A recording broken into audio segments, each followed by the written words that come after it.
Yo. Deadman Mode Armageddon releases on July 19th this year, which is already under 2 days away. There's another guide that I'll touch on at the end of the video, as well as daily progression vids over the next week after the release on the 19th, so if you're interested in either of those, you're going to want to sub so you don't miss it.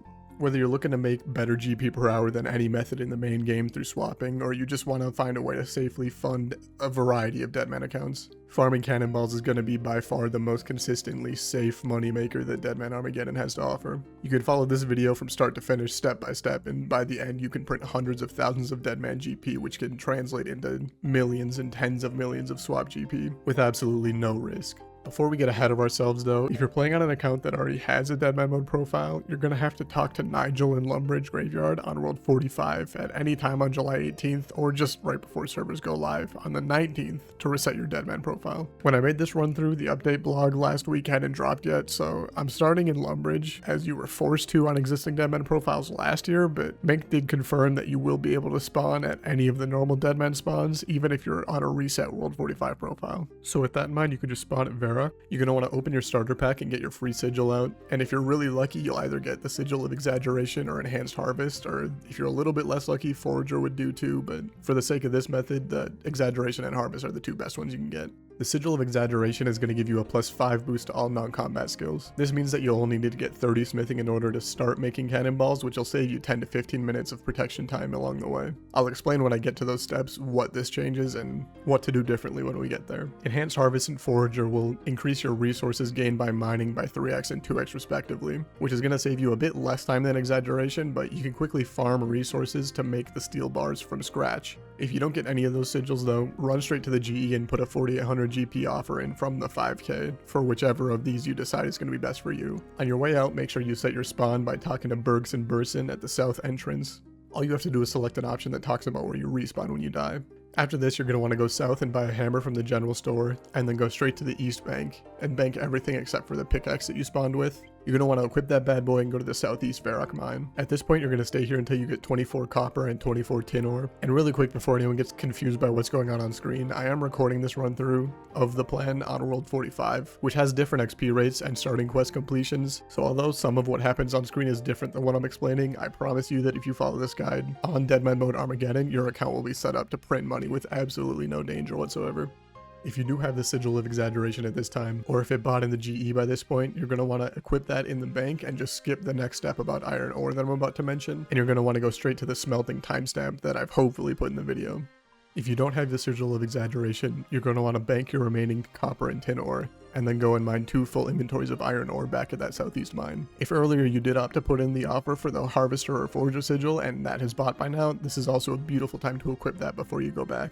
Alright, so whether you have your Exaggeration Sigil or your 2 inventories of iron ore, you're going to want to depot everything and equip your starter staff, and then fill your inventory with half tin and half copper. And then you're going to head right over to Edgeville and smelt your 24 bronze bars. I might mention this again in the future, but you're going to want to make sure that you attack anything that you pass from here on out for the rest of the plan. You'll want as many HP levels as you can get, but you also need 37 magic to teleport safely between Varrock and Falador, so make sure you're getting your hits in on anything that you pass throughout the rest of the guide.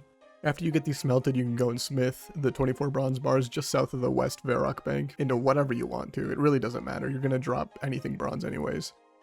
After this, you should be right around 20 smithing, maybe 21, I don't know exactly, but you're going to go to the Varrock Museum and collect the lamp from Historian Minus, which is on the 2nd floor. This lamp is going to be available because Shield of Varrock is auto-completed in Deadman Armageddon in the first bracket. Once you use this lamp, in the main game it's going to give you 1,000, and because XP sources are multiplied by 10 in the first bracket here, you're going to get 10,000 smithing XP, which is going to put you right at 30. So again, at this point, if you have Exaggeration, you can skip ahead to the next timestamp that I should have about the Dwarf Cannon quest. Otherwise, if you still don't have the Exaggeration Sigil, you can keep watching. All you're going to do at this point is go and smith as much of your iron ore as you have to get 22 iron bars. Make sure you're hitting stuff on the way back and forth between Edgeville and Varrock as well. Just like with the bronze, you can smith the iron into anything. Pretty much none of this is going to sell, like maybe nails would, but even then it's kind of mid. I would just worry about getting through this as quick as possible. You'll make way more money if you just focus on the goal ahead of us here. So at this point, whether you have exaggeration or you did the iron bars, your smithing level with or without the boost should be 35. So you're going to go back to Edgeville again, hit stuff on the way, and pull the lever twice, which is going to take you to Ardone. At the North Arty Bank, you're going to want to deposit everything but your starter staff,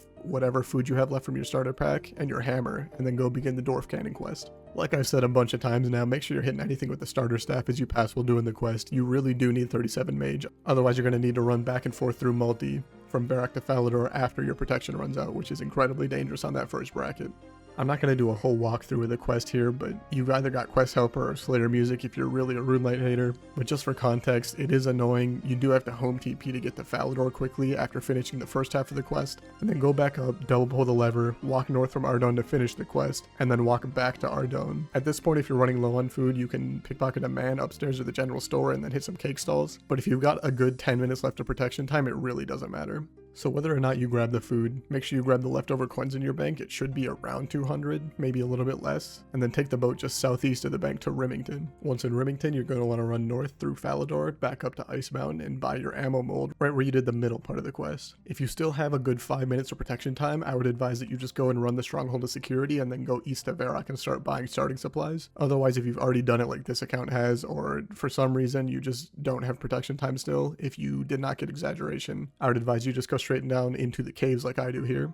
And then right next to the stairs to go up into Falador, you can mine a handful of iron. And then you could hit the coal rocks here. It'll go pretty quickly, but it might be faster if you go right into the Motherlode mine here, because I'm pretty sure that your farming rate for coal is quicker, but also it respawns quicker, or it doesn't respawn quicker, but you can just hit a larger variety of nodes faster because the coal takes a long time to respawn. Once you got your 2-to-1 ratio of coal to iron, make sure you go back up into Falador. You can smelt your ores into steel bars and your steel bars into cannonballs and just walk straight over to Varrock with these. Supply and demand should almost always make buying ores or bars and selling them as balls profitable. But if for some reason the market is dried up like I mentioned, you can always acquire a couple GP, buy a bronze pickaxe and head down to the Falador mines, hit iron and coal, and then sell the cannonballs for a few thousand GP to kickstart the farm again. That's about all it takes to set up the account though. If you have 37 magic and enough money to buy 5 to 10 steel bars, you should be able to infinitely print money without leaving the safe zone.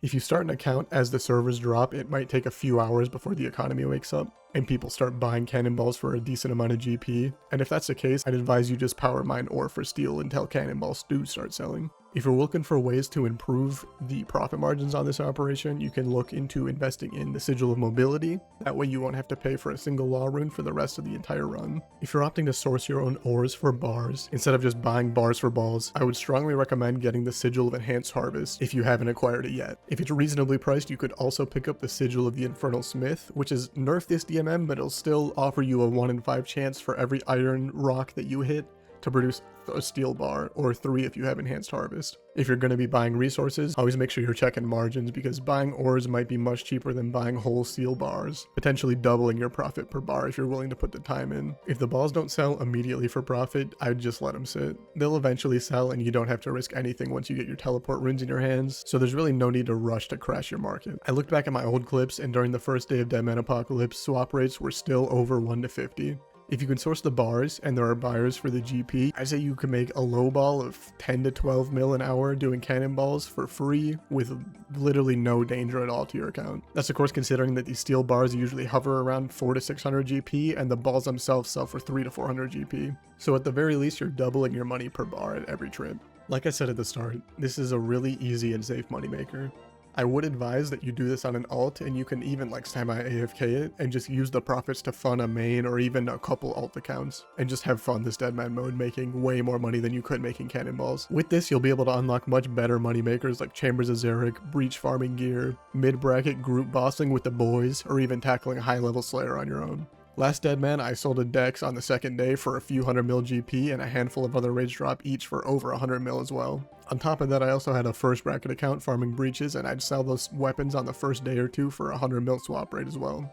I'm planning on releasing a build guide for a first bracket breacher that is also going to include a little bit of insight into training methods and moneymakers that you can do between breaches on the second and third brackets if you look to bulk the account up a little bit. So that'll go live tomorrow, and then Deadman drops Friday morning, and I'll start daily progression videos from there. I'm aiming to start farming Chambers as Eric on the first day to swap out hundreds of millions, and then after that, I'll probably just goof around on a mid-bracket account once my inner loot goblin's satiated from the first couple days. So if any of that sounds like what you're looking for this Deadman mode, feel free to subscribe, and I'll see you there. That's all I got for you today though. See ya.